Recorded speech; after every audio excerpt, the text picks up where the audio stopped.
என்னது இட்லி? எப்பா இட்லி போட்ட ஏசமான எவ்வளவு பெரிய பூகம் வந்தாலும் சரிடா, நீ ஒரு ஆள் எஸ்கேப் ஆயிருப்பா. வெல்கம் டு எரெக்ஷன் சேனல். எங்களோட வீடியோஸ் உங்களுக்கு பிடிச்சிருந்ததுன்னா லைக் பண்ணுங்க, கமெண்ட் பண்ணுங்க, ஷேர் பண்ணுங்க, மறக்காம சப்ஸ்கிரைப் பண்ணுங்க. ஓகே, இப்போ என்ன வீடியோ பார்க்க போறோம்னா மற்ற ஒரு சேனல்லாம் பார்க்க போறோம். ரீசெண்டாக போட்ட வீடியோ பார்க்க போறோம். பார்க்கலாமா? ஓகே, வீடியோவா வந்துகிட்டு இருக்கு அதிசயமா. பொறுப்பு துறப்பு வீடியோவில் ரொம்ப வருஷம் வராம இருக்கும். விஷயங்கள் அனைத்துமே பொழுதுபோக்கு அம்சத்திற்காக மட்டுமே. யார் மனதையும் 25ல ஏதாவது உறுதிமொழி எடுத்துட்டாரா? Not to others. ஓ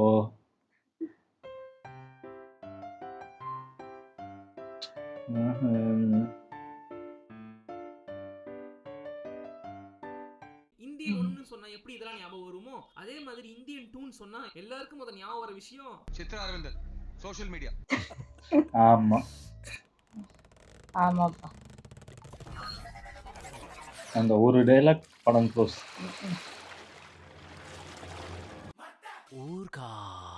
அப்படியே ரெண்டு விரலையும் சுழட்டி பாம்பு மேட்டர் பண்ற மாதிரி பின்னி கழுத்துல ஃபிங்கரிங் பண்ணி விட்டா அப்படியே லாக் ஆயிருங்கிற மேட்டரை நாம எல்லாருமே இந்தியன்ல இருந்து அறிஞ்சிருப்போம். இந்தியன் படம் வந்த அப்புறம் அதோட யூஎஸ்பியா இதுவாக மாறி போச்சு. அதனாலதான் இந்தியன் 2 டைட்டில் கூட விரல் வந்து ஃபிங்கரிங் பண்ணி விட்டு போகும். வருமம் 4 வகைப்படும்: தொடு வருமம், படு வருமம், தட்டு வருமம், நோக்க வருமம். நோக்க வருமனா you always know because of 7th sense. ஆனா அதுக்கு முன்னாடி எங்க சுந்தசி பண்ணிட்டாருடா. என்ன அது? ஓஹோ, நான் இந்த இந்தியன் படத்தை பார்த்து என்னென்ன விஷயம் தெரிஞ்சுட்டேன்னு தெரியுமா? என்ன லஞ்சம் வாங்கவும் கூடாது, கொடுக்க கூடாது தெரிஞ்சுக்கிட்டியா? சேச்சா அதெல்லாம் இல்லை. ஃபர்ஸ்ட் ஏ ஜோக்குங்கிற டேர்மையே நான் இந்த படத்தை பார்த்து அறிஞ்சு. இந்த படத்தை ஃபர்ஸ்ட் டைம் பார்க்கும்போது நான் ரொம்ப சின்ன பிள்ளை, ரொம்ப சின்ன பிள்ளை. அப்போ ஒன்றும் புரியல. அப்புறம் ஏ ஜோக்குங்கிறதே ஏன் ஜோக்குன்னு நினைச்சு பார்த்துட்டு இருந்தேன். அப்புறம் அந்தந்த விஷயத்துக்கு அந்தந்த வயசு ஒன்று இருக்கும் இல்லையா, அந்த வயசுக்கு வந்த அப்புறம் தான் தெரிஞ்சு ஓஹோ இவங்க வேற ஏதோ சொல்றாங்க. ஏ புள்ள நல்லா ஏ ஜோக் அடிப்பேன் அடிக்கடி சொல்லுவேல்ல, அது காரணம் இவர்தான். ரெண்டாவது முக்கியமானது சிலிண்டர் கேஸ் அண்ட் சுவிட்ச் பாக்ஸ். அடுப்பு ஆன் பண்ணி வச்சுட்டு அவுட் சைட் போனவே அப்பா கிட்ட பேசிட்டு திரும்ப வந்து சுவிட்சை போட்டதும் டமால் சிலிண்டர் வாயு சீலிங் ஃபுல்லா பரவி கிடந்துரும். பாக்ஸ்ல இருந்து வந்த சின்ன தீப்பொறி கஸ்தூரிக்கு தீமை பண்ணிரும். இந்த சீனை நான் சின்ன வயசுல பார்த்து என் மைண்ட்ல ரெஜிஸ்டர் ஆயிடுச்சு. நம்ம மைண்ட் சும்மா இருக்குமா, மானகட்ட மைண்ட் ஆச்சே. அதுக்கப்புறம் ஒவ்வொரு தடவையும் நான் எங்க வீட்டு கிச்சன் ரூம் சுவிட்ச் பாக்ஸ் கிட்ட போகும்போதெல்லாம் இந்த சீன்ல வரமே நடந்தா என்ன பண்றது, இப்படி ஒரு ட்ராமா. சிலிண்டர் மட்டும் இல்ல, சின்ஸ்டர் லிஸ்ட் படமும் இந்த படத்துல இருந்து தெரிஞ்சுக்கிட்டேன். ஷிண்ட்லர்ஸ் லிஸ்ட்னு ஒரு படம் ஓடுது, அற்புதமான படம், ஆளே இருக்காது. இந்தியன் படத்தோட கோர், அதாவது அந்த கரு எந்த கரு முட்டையிலிருந்து வந்துச்சுன்னு உங்க எல்லாருக்கும் மோஸ்ட்லி தெரிஞ்சிருக்கும். நாம் பிறந்த மண். இந்த படத்துல கரு நடிகர் திலகம் மற்றும் இதே உலகநாயகன் நடித்த 1970 வந்த நாம் பிறந்த மண்ணிலிருந்து. அந்த படத்துல சிவாஜி ஊருக்குள்ள பெரிய தவுளுத்து. பகலெல்லாம் பிஞ்சு முகம், ராத்திரியான பயங்கரமான முகம். பகல்ல பிரிட்டிஷ்காரனுக்கு நண்பன், ராத்திரியில பிரிட்டிஷ்காரனுக்கு பகைவன். பகல்ல பஞ்சாயத்து தலைவர், ராத்திரியில பஞ்சாயத்து பண்றவர். பகல்ல இந்திரன், ராத்திரில சந்திரன். தெரியாது. ராத்திரில பேட்மேன். ஐயோ அந்த காலத்து பேட்மேன் இவரு. ஓஹோ, அப்ப அந்த முகமுடி பகல்ல பேரு வேட்டைக்காரன், ராத்திரியில சந்தனதேவன். ராத்திரியான ஊருக்கு ஒதுக்குப்புறமா இருக்கும் மண்டபத்துல மறைஞ்சு நின்னு புரட்சி பண்றவர், அதாவது பார்ட் டைம் சுதந்திர போராட்ட தியாகி. அவர் பார்க்க எப்படி இருப்பாருன்னு யாருக்குமே தெரியாது. அந்த ஊர்ல மூஞ்சில மாஸ்க் போட்டு சுத்திட்டு இருப்பாரு. பெரிய மின்சார கண்ணா கஜோலு அரவிந்த் சாமி கண்ணில் பற்றக்கூடாதுன்னு மூஞ்சி மூடி சுத்திட்டு இருக்காரு. சுதந்திர கிட்டிடும். வெளியே வந்து அவர் பையனை வளர்ப்பாரு. அதுதான் மிஸ்டர் கமலஹாசன். வேலைக்கு திண்டாடும் அந்த வாலிபன் நல்வழியில போகாம தீய வழியில போயிடுவான். கடத்தல் மன்னன். நாட்டுக்காக போராடியது நான், ஆனா என் பையன் கடத்தல் கூட்டத்தோட தலைவன் தெரிஞ்சதும் தான் சொந்த பையனையே கொல்ல போவாரு. சார் அப்படியே அடிச்சிருக்காங்க சார். இதுல நீங்க கையெழுத்து இப்படி எல்லாம் செஞ்சாதான் வேலை நடக்கும். மாசம் 200 கிடைக்குங்கிறதுக்காக உங்க அப்பா அந்த காலத்துல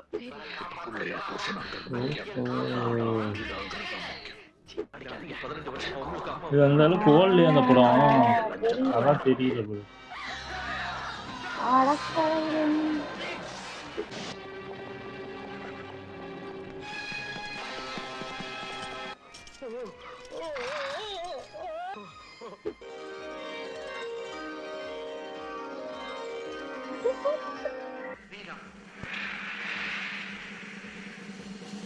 ஏன் கமல் சார் சங்கர் சிங் கிட்ட இந்த கதையை சொல்லும் போது உங்களுக்கு இந்த படம் ஞாபகம் வரவே இல்லையா?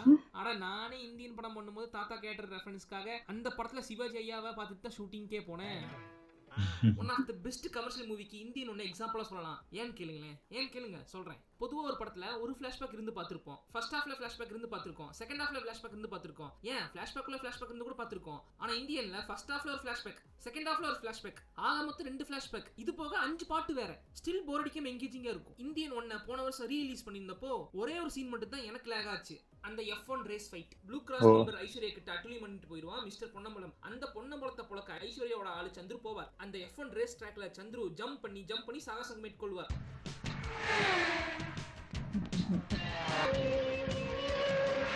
போன வருஷம் தான் மிஸ்டர் வேகம் இந்த மாதிரி ஓடுற ட்ராக்ல ஜம்ப் அடிச்சு கேஸ் வாங்கினாரு. ஆனா இத ஸ்பீடுக்கு முன்னாடியே பண்ணவரடா எங்க சந்துரு.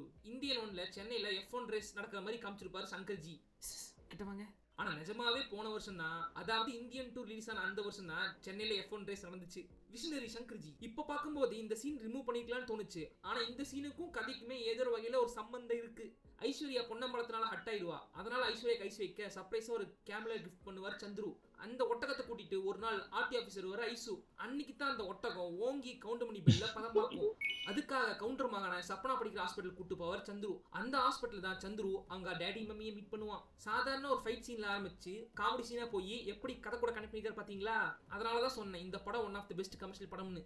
அதுக்கு அப்படி நேர் opposite Indian 2 worst commercial example Indian 2. இந்த ரெண்டு பெருமையுமே சங்கர் சாபியும் சாரும். கம்ப்யூட்டர் ஜி மூவ் டு இந்தியன் 2.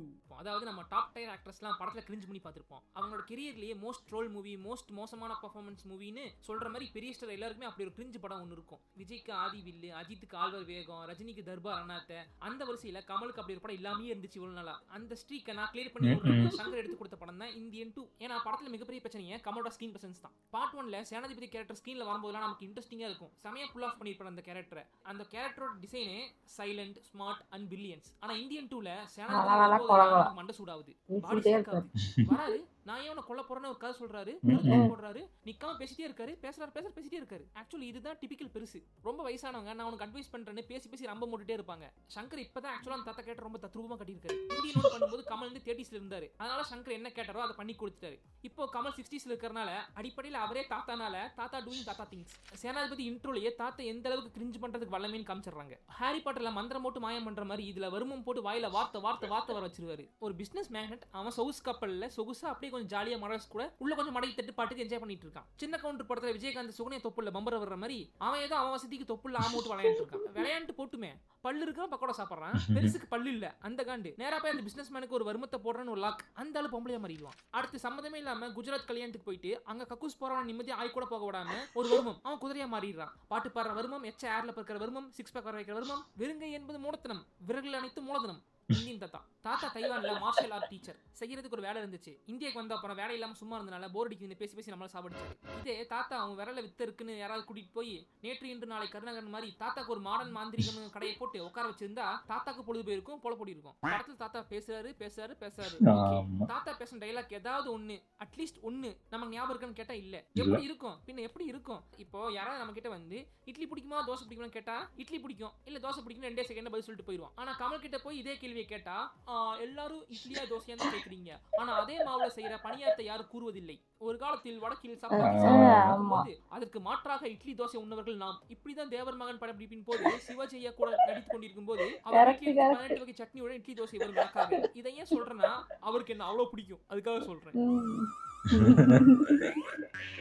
10 நிமிஷம் அவரை மாதிரி பேசுறதுக்கே உங்களுக்கு கடுப்பாகுதே. அவர் படம் முழுக்க இப்படிதான் பேசுவாங்க. அப்ப எப்படி இருந்திருக்கும் ஜஸ்ட் இமேஜின். செகண்ட் ஹாஃப்ல ஒரு எமோஷனல் சீன். பிரியா பவானி சங்கர் வீட்ல ஒரு சம்பவம் பண்ணி விட்டுரும். அதுக்கு அப்பா தம்பிராமையா வந்து ஏமா இப்படி பண்ண, நாங்க உனக்காக தான் சேர்த்து வைக்கிறோம், உன் கல்யாணத்துக்கு ஏ ரமன் கச்சேரியில வைக்கலான்னு இருந்தோமா. அதுக்கு பிரியா பவானி சங்கர் அப்பா நான் ஏ ரமன் பாட்டு ஐடியூன்ஸ்ல கேட்டுக்கிறேன். அவளிடம் ஐபோன் இருப்பதை இன்டேரக்டாக சொல்லி காட்டுகிறாள். இது ஒரு எமோஷனல் சீன்ஸ்ல வர ஒரு எமோஷனல் டைலாக். சித்தார்த் பேர் வந்து சித்ரா அரவிந்தன். ஏன் அரவிந்தன் பேருக்கு முன்னாடி சித்ரான்னு இருக்குன்னா அவங்க அம்மா ஏதோ வேண்டிக்க போகும்போது இவர் சின்ன வயசுல உணர்வுபூர்வமா நினைச்சு வச்சுட்டாரு. நானும் எத்தனையோ தடவை சாய் சித்ரா எபிசோட் பார்த்திருக்கேன். ஆனா ஒரு நாள் கூட ஏன் லட்சுமணுக்கு முன்னாடி சித்ரா இருக்குன்னு யோசிச்சதே இல்ல. Thank you for enlightening me Shankar sir. அந்த சித்ரா லட்சுமண் கண்ணு முன்னாடி அந்த சித்ரா அரவிந்தன் கண்ணு முன்னாடி ஒரு அசம்பாவிதம் நடக்கும். இவர் போய் தலை விடுவார், மூக்கு அழைப்பாரு. உடனே போலீஸ்காரர் வந்து மிரட்டி யோ யார் நீ என்ன பண்ணிட்டு இருக்க, hello I am Chitra Lakshman social media. உடனே போலீஸ்காரர் போய் தம்பி அதெல்லாம் ஒன்னும் இல்ல தம்பி அப்படி சாப்பிட்டா பேச ஆரம்பிச்சிருவாரு. 2-3 சீன் கழிச்சு அந்த போலீஸ்காரருக்கு சோஷியல் மீடியா அர்த்தம் தெரிஞ்சிச்சு போல. வந்து சித்தார்த்த பொழந்துட்டு இருப்பாரு. முதல்ல சோஷியல் மீடியான்னு சொல்லும் போதே பொழந்திருக்கணும். ப்ரீ கிளைமாக்ஸ்ல பாபி சிமா வந்து போனை காமிச்சு பாத்தியா 1 லட்சம் ஹேஷ்டேக், சோ அதனால நான் அரெஸ்ட் பண்றோம் வா. ஹேஷ்டேக் வந்ததெல்லாம் ஒரு ஆதாரமாடா. தமனா ஒரு ஆர்ட் போட்டோ போட்டா அன்னைக்கு தமனாக்கு 2 லட்சம் ஹேஷ்டேக் வரும்டா. ஏன்டா நீங்க வேற come back India, go back India இப்படின்னு சித்தர் லட்சுமணன் ஏதாவது சோஷியல் மீடியால போட்டாலே வைரல் ஆயிரும். சோஷியல் மீடியால அதை பத்தி பேச ஆரம்பிச்சிருவாங்க. ஆனா ரியாலிட்டியில கமல் எதுனா ட்விட் போட்டாலே கண்டுக்க மாட்டானுங்க. இவ சோஷியல் மீடியா யூஸ் பண்ற அசிஸ்டன்ட் டைரக்டர் ஒருத்தங்க கூடவே அந்த ரியாலிட்டி டைரக்டர் கிட்ட சொல்லல. கமல்னாலேயே அந்த சேனாபதி கேரக்டரை கரெக்டா கேரி பண்ண முடியல. இந்தியன்ல சேனாபதி கேரக்டர் பார்க்கும்போதெல்லாம் நமக்கு ஒரு ரெஸ்பெக்ட் வரும். அதுக்கு ரீசன் அவரோட way of approach, way of behaviour. தாத்தா இப்படிதான் பண்ணுவாரு, இப்படிதான் பேசுவாருன்னு நமக்கெல்லாம் ஒரு தாட் இருக்கும். அந்த தாட்டெல்லாம் இதுல பிரேக் பண்றாப்ல. விதவிதமா கெட்டப் போடுவாரு, தொப்புள்ள கோலம் போடுவாரு, பறந்து வந்து சண்டை போடுவாரு, கண்ணவங்கிட்ட கல்லடி வாங்குவாரு, பேசி பேசி காதல் ரத்தம் வர வைப்பாரு, போலி பாஸ்போர்ட்ல இந்தியா வருவாரு, உதவி செஞ்சவனுக்கு உபத்திரம் பண்ணுவாரு, இருக்கிற எல்லா சேட்டையும் பண்றது. இப்படிலாம் பண்ணி நமக்கு தாத்தா மேல இந்த மறுவதியே போச்சு. நல்லவேளை அண்ணியன் இந்த யூனிவர்ஸ்ல வராது. வந்திருந்தா தாத்தா தான் அண்ணியனுக்கு முதல் அக்யூஸ்ட். போலி பாஸ்போர்ட்ல இந்தியா வந்து அரசின் அதிகாரத்தை மீறியது குற்றம். அவளும் உல்லாசமாக இருக்கும்போது அனுமதியின்றி உள்ள நினைந்தது குற்றம். தாத்தா கல்லடி வாங்கி ரோட்ல செத்து போயிருப்பாரு. அவரை காப்பாத்தினது பாபி சிம்மா. தனக்கு உதவி செய்தவன் என்றும் பாராமல் அவன் முதுகுல சப்பாத்தி கட்டையில கட்டு போட்டு தீங்கு விளைத்தது குற்றம். ஹீரோவின் அம்மாவை தற்கொலைக்கு தூண்டிய குற்றம். அன்றாட மக்களின் நிலைமையை சீர்குலைத்து நாட்டின் அமைதியை கெடுத்த குற்றம்னு பல செக்ஷன்ல தாத்தா போட்டு தெளிவிப்பார் அண்ணியன்.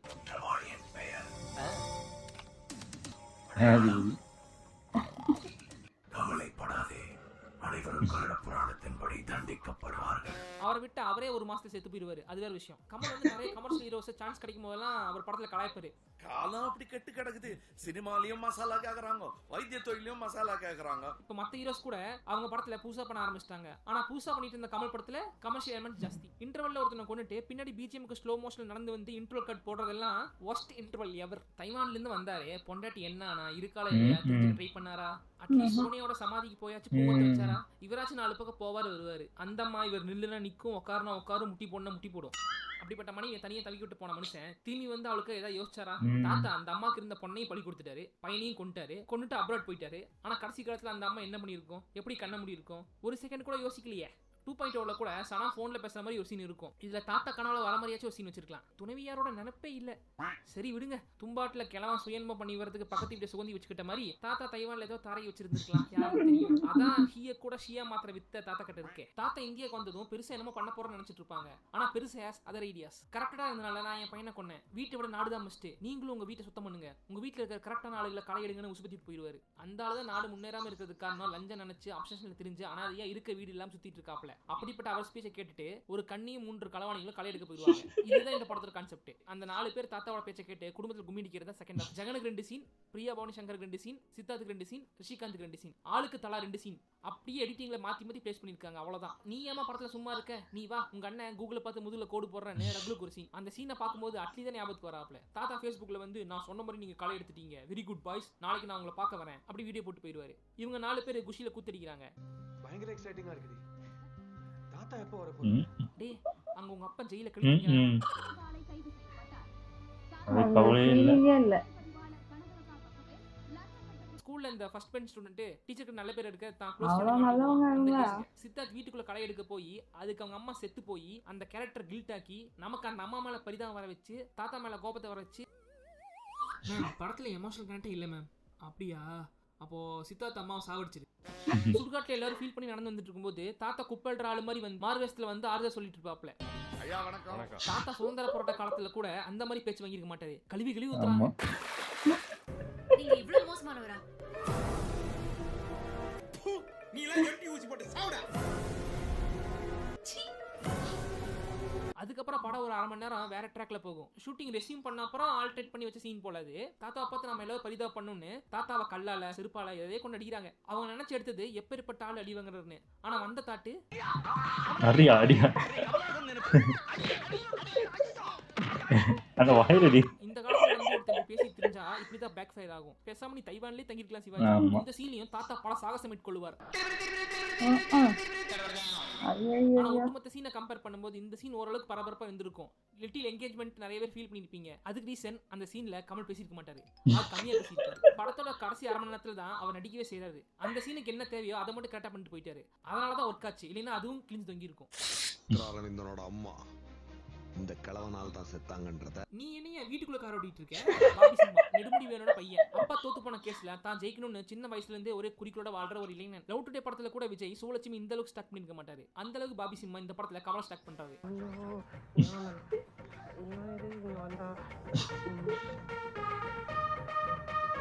கிளைமேக்ஸ்ல தாத்தா எங்கெங்கயோ போகும். பாபி சிம்ம சேஸ் பண்ணுவாரு. முதல்ல பைக்ல போவாரு, சேஸ் பண்ணுவாரு. அப்புறம் கட் பண்ண ஜீப்ல போவாரு, சேஸ் பண்ணுவாரு. அப்புறம் டிராஃபிக் போலீஸ் பைக் எடுத்துட்டு போவாரு, சேஸ் பண்ணுவாரு. YCTல நான் கூட இவ்வளவு வண்டி எடுத்துட்டு போய் சேஸ் பண்ணது இல்ல.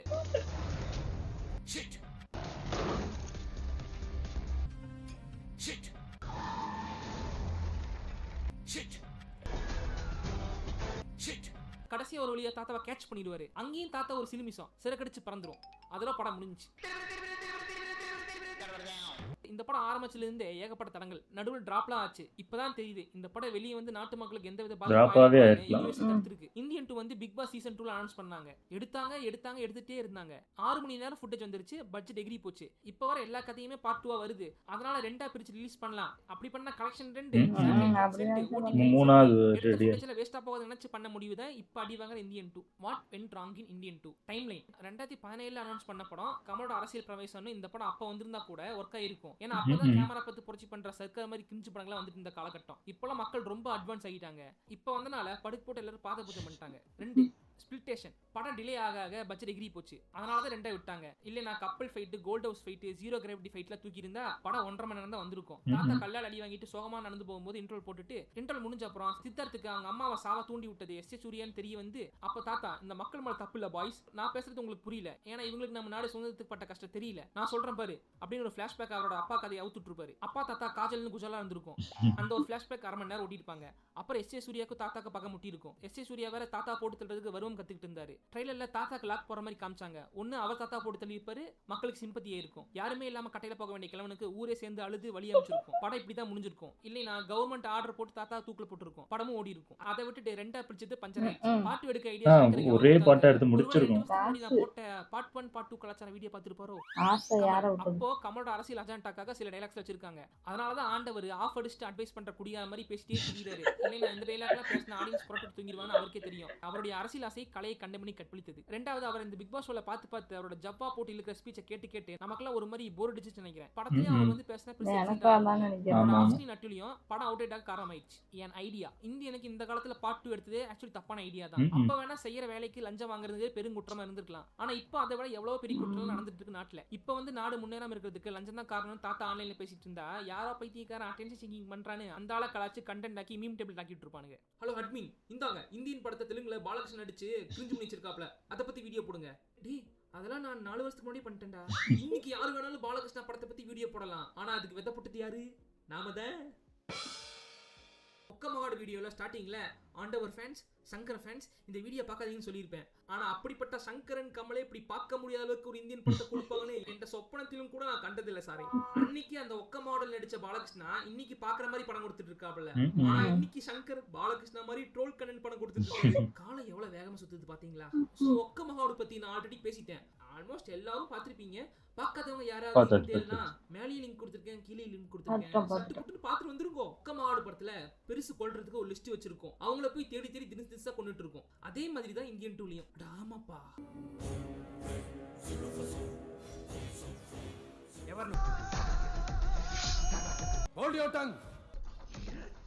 ஒக்கமாட்ல பெருசுக்கு 101 வயசு இருக்க மாதிரி காட்டுவாங்க. இந்தியன்லயும் தாத்தாக்கு 100க்கு மேல வயசு இருக்கும். அதுலயும் தாத்தா விதமா கெட்ட போடுது, இதுலயும் தாத்தா விதமா கெட்ட போடுது. ஒக்கமகாடுல பிளாஷ்பேக்ல தாத்தா பெரிய கை அட் தட் டைம் நாட்டுக்கு விடுதலை வாங்கி கொடுக்கணும்னா சண்டை செய்யணும். சோ சண்டை கத்துக்க சைனா போகும். இதெல்லாம் உண்டா? திரும்ப வந்து நாட்டுக்கு ஃப்ரீடம் வாங்கி கொடுத்துட்டு போகும்போது ஒரு ஸ்வாட மண்ணுக்குள்ள போச்சு வச்சுட்டு போயிடும். ஏன் புதைச்சிச்சு எதுக்கு புதைச்சிச்சுன்னு சத்தியமா தெரியாது. ஆனா போச்சு வைக்கும், திரும்ப வந்து தோண்டி எடுத்துக்கும். இந்த ஸ்வாட் சைனீஸ் கையில வச்சிருக்கலாமே. இப்படி ஒக்கமகாடுல மேண்டரின் கனெக்ட் இருக்கிற மாதிரி இந்தியன் 2லயும் ஒரு கனெக்ட். தாத்தா போய் தாய்பேயில பதுங்கிட்டு இருக்கும். அது என்ன பேரு? தாய்பேய். அரண்மனை படத்துல தாய்தா பேயா வரும், தாய்பேய். மாயா படத்துல தாய்தா பேயா வரும், தாய்பேய்.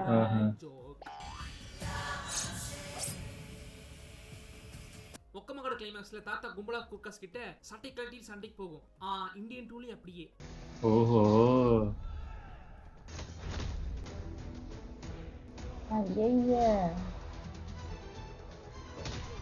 மாப்பிள்ள மாப்பிள்ள இது இந்தியன் 2 இல்ல மாப்பிள்ள ஒக்கமான 2. இந்தியன் படத்தை ரைட்ஸ் வாங்காம ரீமேக் பண்ணதுக்கு காப்பிரைட் கேட்டு வந்திருக்கோம். எங்க படத்தை ரைட்ஸ் வாங்காம நீ இந்தியன் 2 ரீமேக் பண்ணதுக்கு சரியா போச்சு. அடுத்து இந்தியன் 3 வருது. அதுலயும் ஒரு தாத்தாக்கெல்லாம் தாத்தா பெரிய தாத்தா. சோ ஆக மொத்தம் இந்தியால மட்டுமே 4 இந்தியன் தாத்தாஸ். ஐயோ இதுக்கு மேல எந்த தாத்தா வந்துறாதீங்க, இடமே இல்ல, ஒரே ஹவுஸ்ஃபுல். சோ இப்போ எப்படி ஆயி போச்சுன்னா 1977ல வந்த நாம் பிறந்த மண்ணை பார்த்து வந்த படம் இந்தியன், 1996ல வந்து இந்தியன் பார்த்து வந்த படம் ஒக்கமகாடு, 2008ல வந்த ஒக்கமாடு பார்த்து வந்த படம் இந்தியன் 2. நான் உங்கள் தினேஷ் ராஜா, பாய் ஃப்ரம் அட்டர்காட்னி. ஏப்பா சூப்பர், நல்லா இருந்துச்சு. இதுதான் கடைசி தான் வருமா? ஓ டைப்ஸ் ஆஃப் வர்மாஸா? பதிவிரதா வர்மம். அடப்பா, இதுக்கு யாரை காட்ட போறாங்க? 48 மணி இல்ல விஜய ட்ரோல் பண்றாரா? முடிச்சுட்டு கொழுநாடி நரம்பு வர்மம். இந்த வர்மம் போட்டா பாடிக்கிட்டே இருப்போம். ஃபுல்லா விஜய் வர்றாரு. முண்டுருக்கி வர்மம் சாதாரணக்கு மூடிக்கிட்டே இருப்பேன். ஒட்டு வர்மம்னு இதுக்கு பேரு. வாயில இருந்து தனியா வழியும். வினோத வர்மம்.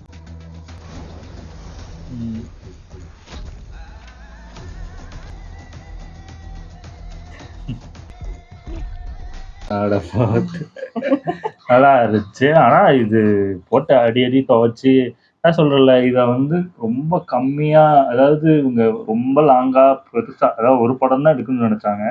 ரொம்ப அதிக இது வரப்போய் அதை பெருசா ஆக்கி தேர்டு பாட்டா ஆக்கிடலாம். இதுல ஒரு 500 கோடி வரும், அதுல ஒரு 500 கோடி வரும், 1000 கோடி சம்பாதிச்சிடலாம். அவங்க பிளானே அப்படிதான் பண்ணிருக்காங்க. ஆனா இப்படி ஒரு அடி வாங்கணும். ஆமா, ஏன்னா ஒரு படம் எடுத்தாலும் உருப்படியா எடுத்து இந்தியன் இது இன்ன வரையும் பேசிட்டு இருந்தோம், அதை அப்படி எடுத்து விட்டாங்க. அந்த கேரக்டரை ஏன் இப்படி ஒரு மாத்தினாங்கதான் தெரியல. அந்த கேரக்டராவே இருந்திருக்கணும். அந்த அதான் சொல்றல, அவங்க ஒய்ஃப் எல்லாம் காட்டியிருக்கலாம். இல்ல அது அவங்களோட பிளாஷ்பேக், அவங்க என்ன ஆனாங்க, அதுக்கப்புறம் என்ன ஆனாங்க, அந்த மாதிரியாவது காட்டியிருக்கணும்.